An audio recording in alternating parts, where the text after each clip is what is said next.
Dalam video ini saya akan menjelaskan tentang siklus nitrogen. Pertama-tama, pasti teman-teman menanyakan, apa sih yang disebut dengan siklus nitrogen? Berikut penjelasan tentang siklus nitrogen. Siklus nitrogen adalah suatu proses konversi senyawa yang mengandung unsur nitrogen menjadi berbagai macam bentuk kimiawi yang lain. Transformasi ini dapat terjadi secara biologis maupun non-biologis. Beberapa proses penting pada siklus nitrogen, antara lain adalah fiksasi nitrogen, mineralisasi, nitrifikasi, dan denitrifikasi.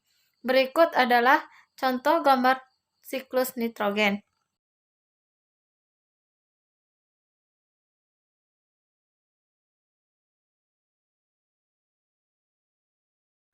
Di dalam gambar tersebut, walaupun terdapat sangat banyak molekul nitrogen di dalam atmosfer, nitrogen dalam bentuk gas tidaklah reaktif.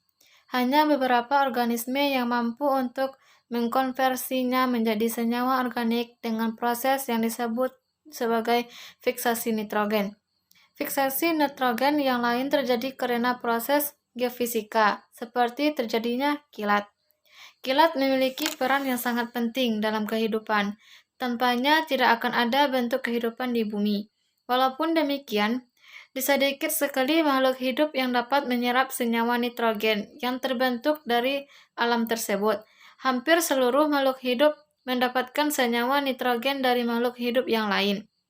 Oleh sebab itu, reaksi fiksasi nitrogen sering disebut dengan proses topping up atau fungsi penambahan pada tersedianya cadangan senyawa nitrogen.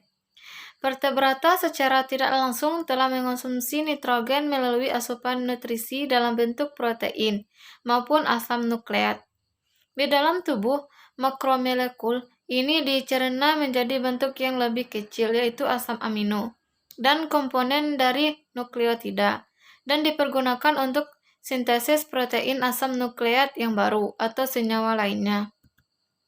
Sekitar setengah dari 20 jenis asam amino yang ditemukan pada protein merupakan asam amino esensial bagi vertebrata. Artinya, asam amino tersebut tidak dapat dihasilkan dari asupan nutrisi senyawa lain, sedangkan sisanya dapat disintesis dengan menggunakan beberapa bahan dasar nutrisi, termasuk senyawa intermediat dari siklus asam sitrat. Asam amino esensialis disintesis oleh organisme invertebrata. Biasanya, organisme yang mempunyai lintasan metabolisme yang panjang dan membutuhkan energi aktivasi lebih tinggi yang telah pernah dalam perjalanan evolusi makhluk vertebrata. Nukleotida yang diperlukan dalam sintesis RNA maupun DNA dapat dihasilkan melalui lintasan metabolisme, sehingga istilah nukleotida esensial kurang tepat. Kandungan nitrogen pada purina dan pirimidina yang didapat dari asam amino glutamina, asam aspartat, dan glisina. Layaknya kandungan karbon dalam ribosa dan deoksiribosa yang didapatkan dari glukosa. Kelebihan asam amino yang tidak digunakan dalam proses metabolisme akan dioksidasi guna memperoleh energi. Biasanya kandungan atom karbon dan hidrogen lambat laun akan membentuk sebagai CO2 ataupun H2O. Dan kandungan atom hingga menjadi urea untuk kemudian diekskresi. Setiap asam amino memiliki lintasan metabolisme masing-masing, lengkap dengan perangkat enzimatikanya.